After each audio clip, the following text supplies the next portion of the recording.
بسم اللہ الرحمن الرحیم عن ابن مسعود عن النبی صلی اللہ تعالی علیہ وسلم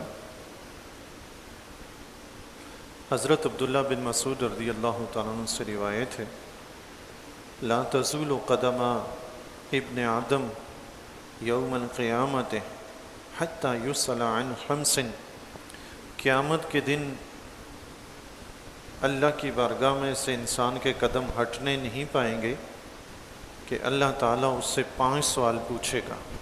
لازمی اس سے جب تک وہ 5 سوال ہو نہ جائیں وہ اللہ کی بارگاہ سے ہٹ نہیں سکے گا، اور ان 5 سوالوں میں وہ کامیاب ہو گیا تو کامیاب ہو گیا، لیکن اگر ان 5 سوالوں میں رہ گیا تو پھر پھنس گیا، عذاب میں پڑا۔ 5 سوال کیا ہیں؟ آقا علیہ الصلوۃ والسلام نے پہلا سوال ارشاد فرمایا، عن عمرہ فیما افناہ، اس کی عمر کے بارے میں اس سے سوال کیا جائے گا، اس نے کہاں کھپائی، اس نے اپنی زندگی کہاں کھپائی، کیا کرتا رہا وہ اپنی زندگی میں۔ وعن شبابہ فیما ابلاہ، اور اس کی جوانی کے بارے میں پوچھا جائے گا، جوانی میں وہ کیا کرتا رہا۔ اچھا، اب سوچنے کی بات یہ ہے، زندگی کا سوال ہوگا، اس میں تو جوانی آئی، لیکن جوانی کا الگ سے سوال کیوں ہے؟ اصل میں جوانی جو ہوتی ہے نا، وہ عبادت کی بھی طاقت خوب رکھتی ہے، گناہ کی طاقت بھی خوب رکھتی ہے۔ جوانی میں جو ہوتا ہے نا، خون کا غلبہ ہوتا ہے، جوش ہوتا ہے۔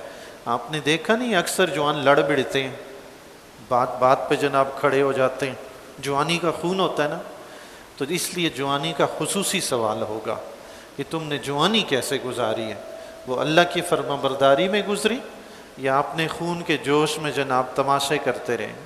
تو زندگی کے خصوصی سوال کے علاوہ جوانی کا خصوصی طور پر سوال ہوگا۔ اسی لیے حدیث شریف میں آتا ہے، جوانی میں عبادت کرنے والا قیامت کے دن اللہ کے عرش کے سائے میں ہوگا۔ سبحان اللہ۔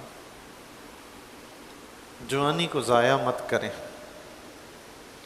اس میں جتنی عبادت ہو سکتی ہے کر لیجئے، چونکہ اس میں طاقت زیادہ ہوتی ہے، ہمت زیادہ ہوتی ہے، جوش جذبہ زیادہ ہوتا ہے، لیکن دوسری طرف سے شیطان ستانے میں بھی زیادہ لگا ہوتا ہے، نفس امارہ بھی تکڑا ہوتا ہے جوانی میں۔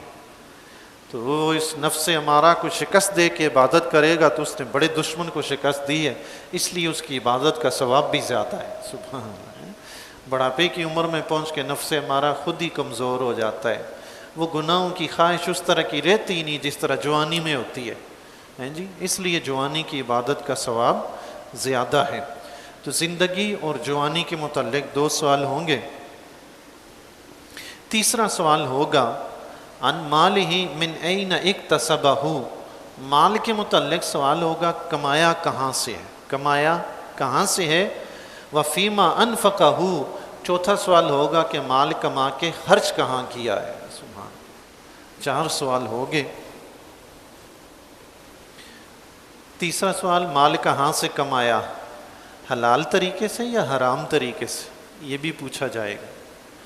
کمانے کے بعد پھر جب خرچ کیا تو حلال رستے میں خرچ کیا یا حرام رستے میں خرچ کیا، یہ بھی پوچھا جائے گا۔ اب یہ نہیں ہے کہ کمایا ہے تو اپنا ہے، جیسے چاہیں خرچ کریں، جیسے چاہیں خرچ کرنے کے تماشے جو ہے نا وہ جنت میں ہوں گے۔ دنیا میں جیسے چاہیں کا انسان پابند نہیں ہے، دنیا میں اللہ اور اس کے رسول کی چاہت کا پابند ہے۔ یہ جیسے چاہے سے خرچ نہیں، جیسے اللہ نے چاہا ویسے خرچ کرنا ہے۔ اگر اس سے ہٹ کے خرچ کیا تو پھر قیامت کے دن حساب بھی دینا ہوگا، جواب دینا ہوگا۔ جس کو یہ فکر رہتی ہے نا جی کہ قیامت کے دن مال کا پوچھا جائے گا، کمایا کہاں سے، خرچ کہاں پہ کیا، حلال حرام کی وہ تمیز لازمی کرتا ہے، لیتے ہوئے بھی دیتے ہوئے بھی، کماتے ہوئے بھی 1000 بار سوچتا ہے کہ یہ میرے لیے حرام تو نہیں ہے جی، اور پھر راستے میں خرچ کرتے ہوئے بھی دیکھتا ہے کہ یہ اللہ کا راستہ ہے یا کہیں اور میں خرچ کر رہا ہوں۔ حضرت عمر بن خطاب رضی اللہ تعالیٰ عنہ کے زمانہ اقدس میں ایک چیز چھوٹی سی عرض کر دوں، بڑی ہی سبق کا موضوع ہے جی، یہ میری زندگی کا تجربہ ہے۔ آپ اگر حرام سے بچیں گے نا، اس وجہ سے کہ میرے رب نے مجھے منع فرمایا ہے، حرام سے آپ بچیں گے وہی چیز یا اس سے بہتر اللہ تعالیٰ آپ کو عطا فرما دے گا حلال ذریعے سے۔ آپ حرام سے بچیں، اللہ حلال کے ذریعے سے وہی چیز دے گا یا اس سے اچھی دے دے گا۔ وہ قادر ہے نا جی، اس نے روکا ہے کہ حرام سے بچیں۔ میں قرآن سے ایک مثال آپ کے سامنے رکھتا ہوں۔ حضرت یوسف علیہ السلام کا واقعہ ہے، زلیخا کا واقعہ ہے، برائی کی طرف دعوت دی، یوسف علیہ السلام اس سے بچے کہ حرام ہے، اللہ نے وہی بیوی عطا کر دی۔ سبحان، حلال ذریعے سے کی کہ نہیں کی؟ حرام سے یوسف علیہ السلام بچے، اللہ نے وہی حلال طریقے سے دے دی۔ آپ حرام سے بچیں، حلال ذرائع پیدا کرنا اللہ کی ذمہ داری ہے۔ یہ دنیا آزمائش کا گھر ہے نا جی، بندے کے سامنے آزمائش آتی ہے، حرام بھی منہ کھولے ہے اور حلال کی پوشیدہ ہے، چھپا ہوا ہے۔ حرام سامنے ہے، تماشا لگا ہوا ہے، تو بندے کا دیکھ کے جی تو للچاتا ہے نا، لیکن اس کے سامنے رکاوٹ کیا ہے؟ اللہ اور اس کے رسول کا حکم۔ وہ ڈر جاتا ہے، اپنے آپ کو روک کے رکھتا ہے، تو پھر اللہ کریم بھی فضل فرماتا ہے، اس کے بدلے میں حلال طریقے سے اس کو وہ عطا فرما دیتا ہے۔ حضرت عمر بن خطاب رضی اللہ تعالیٰ کے زمانہ اقدس کی بات ہے، حضرت عمیر بن سعد رضی اللہ تعالیٰ عنہ حمص کے گورنر مقرر ہوئے۔ حضرت عمر رضی اللہ تعالیٰ نے آپ کو حمص کا گورنر مقرر فرمایا تھا۔ کچھ عرصے تک وہاں سے کوئی جواب نہ آیا تو حضرت عمر رضی اللہ تعالیٰ نے ان کو خط لکھا کہ عمیر، میں نے تمہیں حمص کا گورنر بنایا، لیکن مجھے پتہ نہیں کہ تم نے اپنے اس عہدے کے ساتھ، اس منصب کے ساتھ کیا سلوک کیا ہے، آیا تم نے اسے نبھایا بھی ہے کہ نہیں؟ جلدی سے مجھے فوراً اس کی اطلاع دو کہ تم نے کیا کیا، اور جو کچھ تمہارے پاس مال غنیمت جمع ہو چکا ہے وہ بھی بیت المال کے لیے جلدی بھیجو۔ حضرت عمیر رضی اللہ تعالیٰ کی بارگاہ میں جب خط پہنچا حضرت عمر رضی اللہ تعالیٰ کا، تو آپ نے اپنی لاٹھی لی، اس پہ ایک چھوٹی سی مشک لٹکائی، اس پہ اپنی خوراک کی تھیلی لٹکائی، ایک پیالہ لٹکایا اور مدینہ کی طرف پیدل چل پڑے۔ ہم سے مدینہ تک کم و بیش 1 مہینے کی مسافت تھی پیدل، کم و بیش۔ حمص کے گورنر ہیں، حمص سے مدینہ پیدل جا رہے ہیں، کوئی اونٹ نہیں، کوئی گھوڑا نہیں، کوئی خچر نہیں، کوئی گدھا نہیں، کوئی سواری نہیں ہے، پیدل جا رہے ہیں۔ 1 مہینے کے بعد جا کر کہیں حضرت عمر رضی اللہ تعالیٰ کی بارگاہ عالیہ میں پہنچے۔ حضرت عمر رضی اللہ تعالیٰ نے جب دیکھا تو آپ رضی اللہ تعالیٰ نے پوچھا، عمیر یہ کیا مسئلہ ہے، تمہاری حالت اتنی خراب کیوں ہے؟ کیا تم بیمار رہے ہو، یا تمہارا شہر کوئی بدترین شہر ہے، یا تم نے میرے سامنے یہ ڈھونگ رچا رکھا ہے جی؟ حضرت عمر رضی اللہ تعالیٰ بڑی سخت قسم کی پکڑ کرتے تھے، بڑا سخت احتساب کرتے تھے۔ آپ نہیں دیکھتے تھے کہ میں نے گورنر بنایا ہے تو یہ گورنر ہے، نہیں، وہ ایک عام رعایا کی طرح حساب کتاب، بلکہ رعایا سے بھی سخت حساب کتاب ہوتے تھے۔ فرماتے تھے بتاؤ یہ حالت تمہاری خراب کیوں ہے، میرے سامنے کوئی ڈھونگ رچا رکھا ہے یا واقعی کوئی مسئلہ پریشانی ہے؟ حضرت عمیر رضی اللہ تعالیٰ نے حضرت عمر رضی اللہ تعالیٰ کی بارگاہ میں عرض کی کہ امیر المومنین، کیا اللہ تعالیٰ نے آپ کو مسلمانوں کے چھپے حالات جاننے سے منع نہیں فرمایا؟ اور باقی جو آپ کہہ رہے ہیں کہ میرے حالات خراب، کہاں سے خراب ہیں؟ میں صحت مند ہوں، تندرست ہوں، آپ کو کس نے کہا کہ میرے حالات خراب ہیں؟ حضرت عمر رضی اللہ تعالیٰ نے فرمایا کہ آپ کے پاس کوئی مال و دولت نہیں ہے، خالی ہاتھ ہیں بالکل۔ حضرت عمر رضی اللہ تعالیٰ نے فرمایا کہ یا امیر المومنین، میں خالی ہاتھ کہاں ہوں، میں نے تو پوری دنیا اپنے کندھوں پہ اٹھا رکھی ہے۔ حضرت عمر رضی اللہ تعالیٰ نے فرمایا کہاں ہے، مجھے تو نظر نہیں آتی۔ آپ نے فرمایا یہ میری لاٹھی ہے، اس کے ساتھ یہ تھیلی میری خوراک کی لٹک رہی ہے، کھانے پینے کے کام آتی ہے، اس کے ساتھ ایک مشک ہے جس سے میں پانی بھر کے لاتا ہوں، پیتا بھی ہوں، وضو بھی کرتا ہوں، یہ پیالہ میرے استعمال میں آتا ہے، یہ ساری دنیا تو میں نے اٹھائی ہوئی ہے، آپ کیوں کہہ رہے ہیں کہ میرے پاس کچھ نہیں؟ اللہ اللہ۔ حضرت عمر رضی اللہ تعالیٰ نے فرمایا عمیر تم بھی بڑے عجیب آدمی ہو۔ پھر حضرت عمر رضی اللہ تعالیٰ نے حضرت عمیر بن سعد رضی اللہ تعالیٰ سے فرمایا کہ مسلمانوں کا حال سناؤ، تمہاری رعایا کا حال کیسا ہے؟ حضرت عمیر بن سعد رضی اللہ تعالیٰ نے فرمایا اللہ کا شکر ہے مسلمان اسلامی احکامات کے مطابق زندگی بسر کرتے ہیں، اور جو ذمی ہیں میں ان سے جزیہ لے کر ان کی جان مال عزت آبرو کی پوری حفاظت کرتا ہوں۔ سبحان اللہ، میں ان کی پوری حفاظت کرتا ہوں۔ حضرت عمر رضی اللہ تعالیٰ نے فرمایا کہ کوئی خزانہ وغیرہ اس کا کوئی حال سناؤ۔ حضرت عمر رضی اللہ تعالیٰ نے فرمایا کہ امیر المومنین کیسا خزانہ، کیسا بیت المال؟ میں تو مالدار مسلمانوں سے زکوٰۃ صدقات لیتا تھا، غریب مساکین میں بانٹ دیتا تھا، مال اگر کچھ ہوتا تو میں آپ کو بھیج دیتا، مال تو کچھ ہے ہی نہیں، سب بانٹ دیا۔ آپ رضی اللہ تعالیٰ کا یہ حال دیکھا تو آپ سے پوچھا، آپ ہم سے یہاں پیدل چل کر آئے ہیں، تو آپ کے شہر میں آپ کے علاقے میں کوئی ایسا بندہ نہیں تھا جو آپ کی مدد کرتا، آپ کو کوئی سواری دے دیتا؟ تو حضرت عمر رضی اللہ تعالیٰ نے جواب میں ارشاد فرمایا کہ یا امیر المومنین، میں نے حضور علیہ السلام کو ارشاد فرماتے ہوئے سنا ہے کہ میری امت میں کچھ ایسے حاکم ہوں گے، اگر رعایا خاموش رہے گی تو یہ حکمران انہیں تباہ و برباد کریں گے، اگر رعایا فریاد کرے گی تو یہ ان کی گردن توڑ ڈالیں گے۔ بیچاروں کے مال چھینا جا رہا ہے، عزت و آبرو چھینی جا رہی ہے، سب کچھ تباہ کیا جا رہا ہے، خاموش ہے رعایا۔ آج اپنے معاشرے میں یہ حالات آپ کو نظر نہیں آتے کیا؟ ایسی صورتحال ہے کہ نہیں؟ حکمران جس کی بلڈنگ چھیننا چاہتا ہے بلڈنگ چھین لیتا ہے، زمین چھیننا چاہتا ہے زمین چھین لیتا ہے، بیٹی کسی کی اٹھانی چاہیے تو بیٹی اٹھا کر لے گئے، کسی کی بیوی پسند آئی تو بندے کو قتل کروایا، بیوی اٹھا لی۔ خاموش ہیں، بولتے نہیں ہیں تو یہ ظلم و ستم ہے، بولے تو گردن ہی اڑا دی۔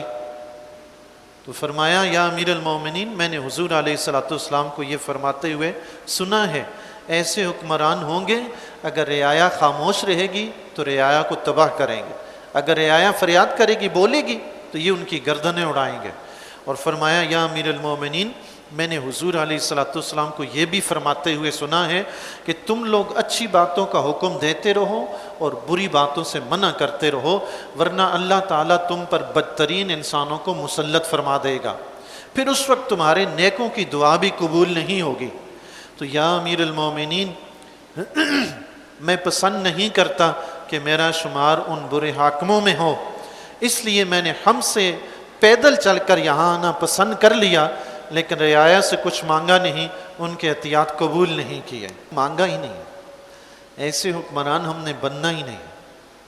حضرت عمر رضی اللہ تعالیٰ نے فرمایا اے عمیر، تم جیسے پہلے حمص کے گورنر تھے واپس چلے جاؤ، دوبارہ تم اپنا عہدہ سنبھالو۔ حضرت عمیر بن سعد رضی اللہ تعالیٰ نے عرض کی یا امیر المومنین، میں آپ کو خدا کا واسطہ دیتا ہوں، مجھے یہ عہدہ نہیں چاہیے، اب آپ مجھے معاف فرما دیں۔ حضرت عمر رضی اللہ تعالیٰ نے فرمایا اچھا اگر یہی بات ہے تو جاؤ تم اپنے گھر والوں کے پاس رہو۔ حضرت عمر رضی اللہ تعالیٰ نے وہاں سے اٹھے، مدینہ سے 3 دن کی مسافت کے باہر، مدینہ سے باہر 3 دن کی مسافت کے سفر پہ آپ کا گھر تھا، آپ وہاں تشریف لے گئے۔ کچھ دنوں کے بعد حضرت عمر رضی اللہ تعالیٰ نے حضرت حبیب رضی اللہ تعالیٰ کو دینار کی ایک تھیلی دی جس میں 100 دینار تھے، اور فرمایا کہ تم عمیر کے گھر جا کر مہمان رہو اور ان کے حالات کی خبر لو، اور 3 دن کے بعد یہ دینار کی تھیلی ان کو دے کر آ جانا۔ حضرت حبیب رضی اللہ تعالیٰ عنہ چلے گئے، حضرت عمیر رضی اللہ تعالیٰ عنہ کے گھر پہنچے تو ان کے گھر 3 دن مہمان ٹھہرے۔ تو 3 دن مہمان نوازی یوں ہوتی رہی کہ 2 ٹائم صبح اور شام ایک روٹی ملتی اور اس کے ساتھ زیتون کا تھوڑا سا تیل مل جاتا۔ 3 دن تک حضرت عمیر بن سعد رضی اللہ تعالیٰ نے آپ کی یہ ضیافت کی۔ تو 3 دن کے بعد حضرت حبیب رضی اللہ تعالیٰ سے فرمایا اے حبیب، اب تمہاری مہمان نوازی کے دن پورے ہو گئے، اور ہمارے پاس بھی 3 دن کی وہی خوراک تھی جو ہم تمہیں کھلاتے رہے ہیں، ہم خود بھوکے رہے ہیں۔ اللہ اللہ، ان 3 دنوں میں جو کچھ اپنے گھر میں تھا وہ آپ کو کھلایا ہے، ہم بھوکے تھے، اب 3 دن پورے ہو گئے، اب مہربانی کر کے آپ جائیے۔ کیسے سیدھے کھرے صحابہ تھے جی، کوئی چاپلوسی کوئی خوشامد نہیں، سیدھی سیدھی بات، بھائی جو کچھ تھا پیش کر دیا ہے، اب اس سے آگے کچھ نہیں ہے ہمارے گھر میں، اب آپ جا سکتے ہیں۔ حضرت حبیب رضی اللہ تعالیٰ عنہ جب اٹھے تو اپنے پاس سے دینار کی تھیلی نکال کر دی اور فرمایا کہ یہ امیر المومنین نے آپ کے لیے بھیجی ہے۔ حضرت عمیر بن سعد رضی اللہ تعالیٰ نے جب یہ تھیلی دیکھی تو حضرت حبیب رضی اللہ تعالیٰ سے فرمایا کہ حبیب، میں نے رسول اللہ صلی اللہ تعالیٰ علیہ وسلم کی صحبت کا زمانہ پایا ہے، اس زمانے میں تو کبھی بھی میرا دامن دولت سے داغدار نہیں ہوا، پھر میں نے صدیق اکبر کا زمانہ بھی پایا، ان کے دور میں بھی یہ دولت کی آلودگیوں سے میرا دامن بچا رہا ہے، محفوظ رہا ہے، لیکن یہ زمانہ میرے لیے بدترین دور ثابت ہوا ہے۔ پہلے تو امیر المومنین نے مجھے زبردستی گورنر بنا دیا، مجھے مجبوراً گورنری قبول کرنی پڑی، اور اب یہ دولت دنیا میرے گھر پہ آ پہنچی ہے، یہ بدترین زمانہ ہے میرے لیے۔ اللہ اللہ، حضرت حبیب رضی اللہ تعالیٰ عنہ سن کے بڑے پریشان ہوئے، تھیلی واپس دینے لگے تو آپ کی زوجہ محترمہ نے اندر سے آواز دی کہ امیر المومنین حضور علیہ الصلوۃ والسلام کے جانشین ہیں، ان کا بھیجا ہوا تحفہ واپس کر کے ان کی دل شکنی مت کیجیے گا، یہ تھیلی آپ رکھ لیں لیکن اسے مساکین اور غربا میں تقسیم کر دیں۔ سبحان اللہ، جیسے حضرت عمیر ہیں ویسے آگے سے بیوی بھی ہے، سبحان اللہ، کوئی اپنی لالچ نہیں، اپنے لیے نہیں، انہوں نے بھیجی ہے، تحفہ ہے، قبول کر لو، لیکن گھر میں نہیں، غریبوں میں بانٹ دو۔ حضرت عمیر بن سعد رضی اللہ تعالیٰ نے وہ تھیلی لی اور جا کر اسی وقت غربا اور مساکین میں سارے کے سارے 100 دینار بانٹ دیے۔ حضرت حبیب رضی اللہ تعالیٰ نے اٹھے اور مدینہ میں حضرت عمر رضی اللہ تعالیٰ کی بارگاہ میں پہنچے، آ کر آپ کو سارا ماجرا سنایا تو حضرت عمر رضی اللہ تعالیٰ عنہ پھوٹ پھوٹ کر رونے لگے، زاروں قطار روئے، اور پھر آپ نے حضرت عمیر بن سعد رضی اللہ تعالیٰ کو خط لکھ کر بلایا۔ جب حضرت عمیر بن سعد رضی اللہ تعالیٰ کے پاس خط پہنچا تو آپ اٹھ کے فوراً امیر المومنین حضرت عمر بن خطاب رضی اللہ تعالیٰ کے پاس حاضر ہوئے، تو آپ رضی اللہ تعالیٰ نے پوچھا کہ عمیر، تم نے ان اشرفیوں کا کیا کیا؟ حضرت عمیر رضی اللہ تعالیٰ نے فرمایا کہ میں نے وہ ساری راہ خدا میں خرچ کر دی، ساری اللہ کے راستے میں خرچ کر دی۔ حضرت عمر رضی اللہ تعالیٰ عنہ حیرانی سے ان کا منہ دیکھتے رہے اور اپنے شہزادے حضرت عبداللہ رضی اللہ تعالیٰ سے فرمایا، بیت المال سے 2 کپڑے لے کر آؤ اور 1 اونٹ پر کھجوریں لاد کر لاؤ اور عمیر کو دو۔ حضرت عمیر رضی اللہ تعالیٰ نے عرض کی، یا امیر المومنین، کپڑوں کی مجھے ضرورت ہے کہ میرے پاس کپڑے نہیں، میں وہ قبول کر لوں گا، لیکن کھجوریں مجھے ضرورت نہیں ہے، میں اپنے گھر 1 سا کھجور چھوڑ کے آیا ہوں، میری واپسی تک گھر والوں کے لیے کافی ہے، اللہ اللہ، مجھے مزید کی ضرورت نہیں ہے۔ حضرت عمر رضی اللہ تعالیٰ نے ان کو کپڑے دیے اور رخصت کر دیا۔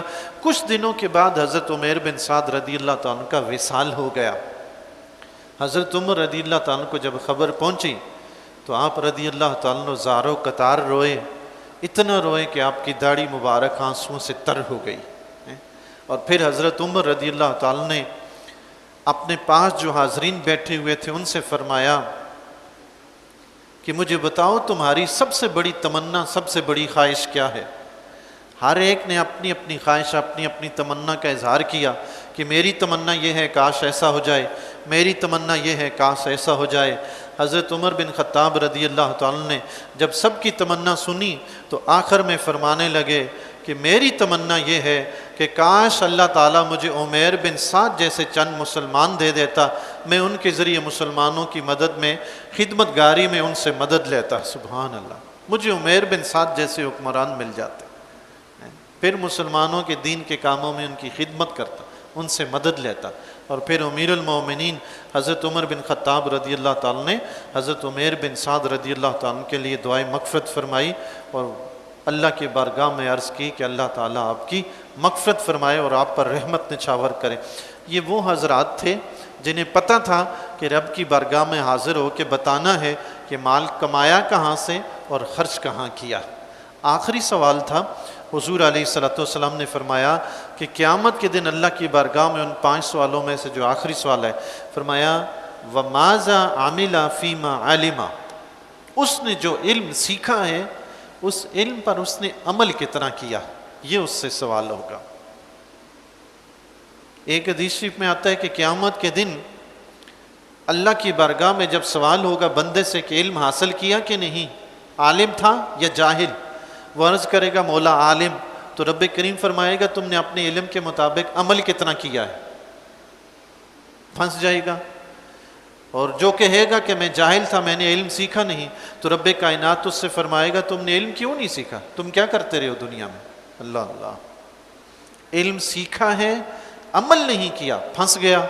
علم سیکھا ہی نہیں، تب بھی پھنس گیا. ہم مسلمان ہیں، اللہ ہمیں علم سیکھنے کی بھی توفیق عطا فرمائے، پھر اس پر عمل کی بھی توفیق عطا فرمائے.